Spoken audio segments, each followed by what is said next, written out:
Hello po. So in this video, I'll be telling na kung ano yung mga possible guides or pwedeng i-take note natin kapag gumagawa tayo ng PowerPoint, no, related sa ating documentation or sa ating capstone. So first is ang pinaka-guide ko, no, always bullet, no, and get only the keyword dun sa mismong ating document. No, wag niyong i-copy paste lahat. Okay, then tama yung ginawa ng group na to. So, I'll be showing you kung bakit tama yung gawa nila, no? So, for example, dito, I'll be trying to present. Bilugan ko yung mga part na dapat na ma-emphasize dito. Ayan. So, first dito is walang ballpen to. Wala siya. Ano ba to? Wala siyang ballpen. Okay. Ano ba to? So, ayan. Allow me to use your, kung sino man yung may-ari nito. Paano ba yan? Wala tayong ballpen. Sige, i-highlight ko lang ganun. So, dito, ayan. Yan. So, ayun pala, meron pala. So, tama yung ginawa nila, no? First is, mag-add kayo ng mga, yan, yung mga icons, mga pictures, yan. No? Related, una, dun sa kanilang lokal or sa mismong capstone project. So, dito, since mini capstone pa lang siya, ang pinagamit ko unang lokal is yung SRC. So, pwedeng aside dito sa mga, ayan, mga pictures, no, mga graphics, you can also put the logo of the school. Pwedeng, ito, kunyari, ito yung logo ng school, no? Pwede mong ilipat to, ilagay mo dito, ganyan. Okay? Based on sa preference mo. Ikaw mismo yung mag-assess, no? Kung maganda siyang tignan, kung maganda ba yung design. Okay? Then, don't forget, no? Yung ating group number or pwedeng group names natin. Okay? Group name natin if meron, no? Or group number. Then, yung title is, ayun, nilagay nila sa ilalim. Okay yan, no? The next slides nun, ando na yung title. Para at least, habang binabasa ng panelists yung mga natin, yung mga content ng PowerPoint natin, ayan, alam nila, they can relate the content ng ating PowerPoint dun sa mismong title na nasa ilalim. Okay, parang guide nila yan. Late natin ng konti. Ay, hindi ko na-adjust. Wag na pala. Ayan. Next is dito. Ayan. So, dito, no, pwedeng you can use picture. Example, ito, si Neil, no? Pwedeng yung picture ni Neil nakalagay siya dito, no? So, insert tayo kunyari ng mga files or ng mga images. Ayan. Hindi ko lang paano mag-insert dito. Paano ba? Add. Ayun, image. From photos na lang. Sampalan natin. Ayan, ito. Ayan. So, kunyari ito yung picture ni Neil. Ayan. Then, ilagay mo dito, no? Lagay ka ng text box dito. Hindi ko magalaw. Nakakainis. Ayan. Ayan. So, dito, kunyari yan. Then, add ka ng pangalan dito ni Neil sa ilalim. Tapos, sino siya? Pwedeng siya yung programmer. No? Sample lang to, So, Neil. No. Mangiliman. Neil. Tapos, ano yung role niya? Project manager. Yan. O, pwedeng, ibayin natin. Pwedeng leader. No? Pwedeng programmer. Yan. Then, next nun is yung next member niya. So, dito ulit nun. No? Hanggang sa makompleto. No? Yung mga members niya. So, kunyari dito, yan. Si Marvilla. Yan. O kaya si Alvarado. Diesel. Tapos yung kanyang role, no, nasa ilalim. O, control Z ko muna, baka masira yung gawa ni Neil. Ayan. So, dito. Pero yun po yung sa ating guide, no, sa ating PowerPoint. So, first is kailangan, no, may picture ng mga proponents, ayan, and kung ano yung role nila, name nila. Then, the title. Ayan. So, tama to, no? Medyo dark yung background. Ay, kanino ba to? Ba't nandito si ano? Ayun. Yan, Ito, white yung font na ginamit, dark or medyo dark yung sa likod. Then we have ito, no, actually dito, ang guide ko din dito is either you can use, sabi ko nga, bulleted form, i-bullet nyo to, no, burahin nyo to, yan, or burahin nyo yung buo, no, burahin nyo yung buo, ito. Tapos, ipakita nyo yung logo ng SRC dito, yung picture ng canteen. Tapos, kayo mismo yung mag-explain, no? Ano yung meron sa canteen? Ano yung problem nila? 'Di ba? Ano yung information tungkol sa kanila? Yun yung sa PowerPoint natin, no? Ang sabi ko nga, no, yung PowerPoint is parang guide lang yan kapag nag-explain kayo.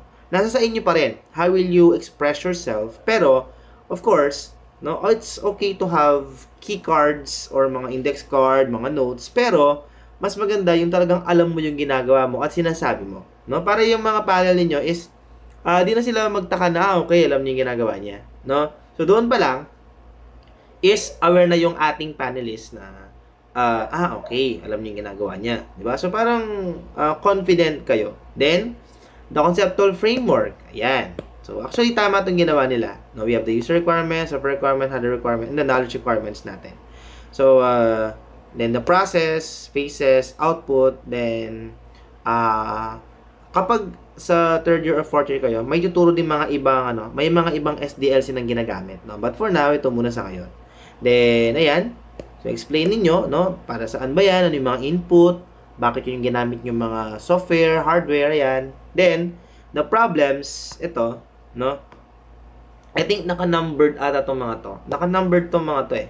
So i-number niyo rin sila dito. Tapos kung sobrang, 'di ba, tingnan niyo, sobrang, 'di ba, sobrang parang ng slide. Sobrang dami ng text. Pwedeng control C, control V mo 'yan. Tapos alisin mo yung mga pwedeng tatlong question dito, 'yan, no? Ay, ano ba 'to? Yan. So pwedeng ito is alisin mo muna. Yan. Tapos dito nun sila, no? Dito nun sila. Sa next slide nun sila. Yan. Susog mo lang ng konti. Yan. Ay. Nakagroup ata sila. Nakagroup ata ito. Ang hirap ang gamitin ng pencil na to. Ay. Yan. So, yan. Ay. Basta, yun. I-move nyo. Kakainis. Yan, i-move nyo to. Ay. Ay. Ayun. Yan. Na para hindi crowded yung content. Okay? Then again, naka-number dapat to So, alam ko numbered yan. Na 1, 2, tsaka pwede namang enter mo lang dito. Or kung sino man gawa nito. Ayun automatic may numbering siya. Number 1, number 2. Wala, binuro ko yung mga file ni Neil. Control AC. Ayan. Control C, Control V, ayan. Ayan no? So, guide ko lang to Ayan.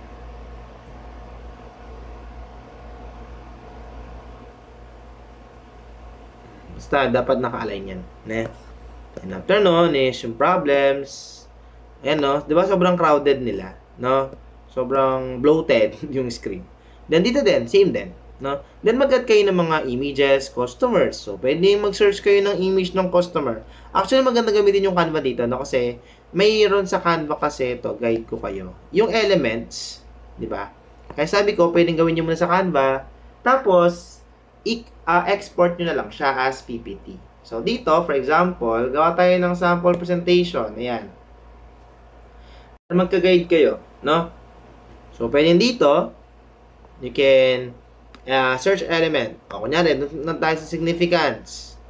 Sa significance, di ba, we have the customer, staff, and vendor. Search nyo lang yung keyword. So, customer. Ayan. Ayan, di ba? Pwedeng hanap nyo graphics. Piliin yung graphics. Ayan. O, pwedeng ito is kuha kayong sample graphics dito. Ito, ayan. Lagay mo dito. Ay, ayaw. O, sige na. Pinutin ko na lang. Ayan. Then, mo siya dito. Ayan. Diba? Tapos, instead na lagay mo pa yung word na customer o pati yung description niya, pwedeng dito, i-label mo na lang siya ng customer. Add ka ng text, diba? Tapos add ka ng heading, tapos sabihin mo, customer. Ayan.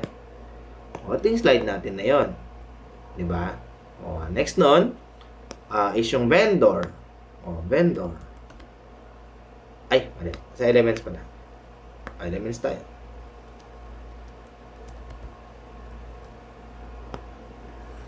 Yan. So, dito ay elements. Vendor. Elements tab pala yan. Yan. Vendor. Ayan. O. Ito. O. So, pwede i-click mo to. Pwede hanap to ng picture. Yan. Picture or graphics. Kubala. Anong style mo. Tapos, huwag ko na maglagay ng mga text. Yan. Lagay mo dito. Diba? O, tapos, ang word na vendor. Yan. Tapos nun, lagyan mo na label sa taas. Since, diba, meron tayong significance.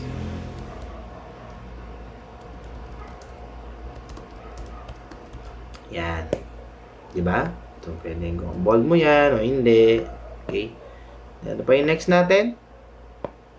Para, example, diba, tingnan mo, text lang siya. Diba? So, parang, nakakaano. Then, hindi kasama yung efficiency dito. Paki-update to. Burin ko na nga. Ayan. Ayan. Burin ko na to, Nenil. Sinid yung may-ari nito eh. Tapos, future researchers. Ayan. So, search tayo. Researchers. O yun, future researchers. Meron pala. Yon. O, i-click mo yon. Tapos, size lang natin. Ayan. O, diba? Sobrang ano lang. Easy lang. Tapos, Control CV. O, ito. O, kung hindi ka siya, i-delete mo yung font. Future researchers. Para at least kapag sa mismong capstone nyo na, anak, ano yung mga PPT ninyo, no? Talagang pinag-isipan, no? May mga talagang design sila na sobrang appealing. Maganda sa tignan, maganda basahin. Okay? So, ibigay natin yung font size. Gawin natin 60. 60 lahat. Yan. So, ayan. Kung tignan mo, di ba parang for you, yan. Compare mo to, tsaka ito. Di ba?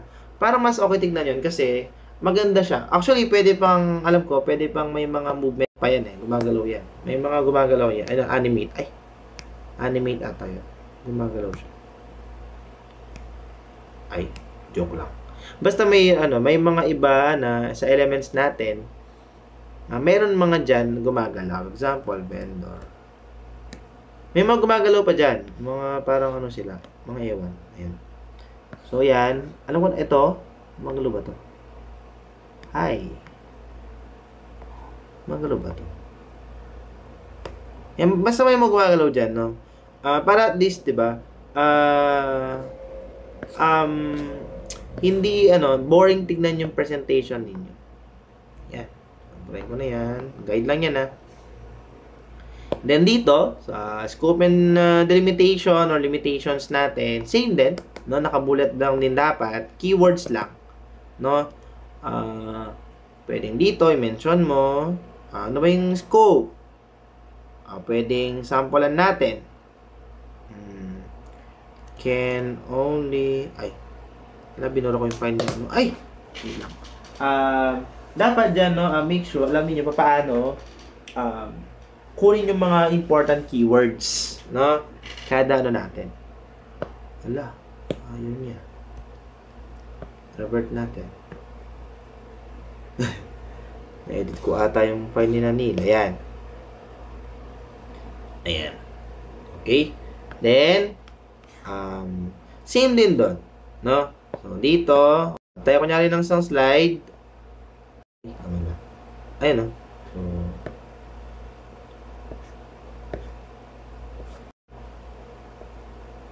ulit. Ay, ayan, nantay ng slide. para dun sa natin. Ay. Yan. So, para dun sa ating scope. So, pwedeng may word na scope dito. O, search mo yung scope. Baka mayroon siyang papakitang, ayan, no? Yung meaning kasi ng scope is parang target, pinaka-topic mo. Pwedeng picture ang ilagay mo dito, ganyan. Kayo bahala kung saan. No? Or brain mo yan, add ka ng graphics. Yan, dito. Yan. Tapos, pwede merong text dito, yan. No? Scope of the study.